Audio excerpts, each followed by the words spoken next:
দেখো, x minus y equal to x plus y by 7 equal to x y by 4। তবে x Y এর value কত এটা জানতে চেয়েছে। তিনটে সমান, তাহলে এই তিনটে সমান আমি অন ধরে নিতে পারি।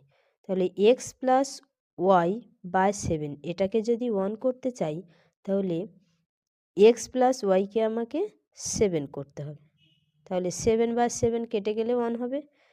আমরা 4 প্লাস 3 করলে 7 হবে, 5 প্লাস 2 করলে 7 হবে। তাহলে এক্স মাইনাস ওয়াইও আমাকে 1 হতে হবে। তাহলে 4 মাইনাস 3 1 হবে, 5 মাইনাস 2 3 হবে। তাহলে আমরা এটাকে ধরতে পারবো না, এটাকে নেব। তাহলে এক্সের ভ্যালু কত? 4, আর ওয়াই এর ভ্যালু 3। এক্সের ভ্যালু 4 এই জন্য নিলাম, এক্স মাইনাস ওয়াই আছে, তার মানে এক্সের বড়, ওয়াই এর ছোট। বোঝা গেছে?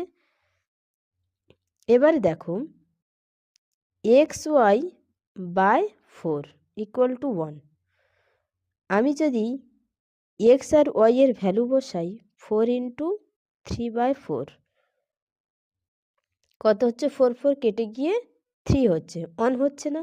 তাহলে এটাকে যদি আমি 1 করি, তখন 1/3 গুণ করতে হবে, তবে এই 3 আর এই 3 কেটে যাবে, আমাকে 1 হবে। বোঝা গেছে? তাহলে আমাকে এক্স ওয়াই বাই 4 এর সঙ্গে 1/3 গুণ করলে তবে আমার 1 হবে। তাহলে এক্স ওয়াই এর ভ্যালু কত? 4। 4 এর সঙ্গে কত গুণ করতে হবে? 1/3। তাহলে এক্স ওয়াই এর ভ্যালু কত হলো? 4/3। 4/3 অ্যান্সার। 4/3 অপশানে আছে, অপশান অ্যান্সার।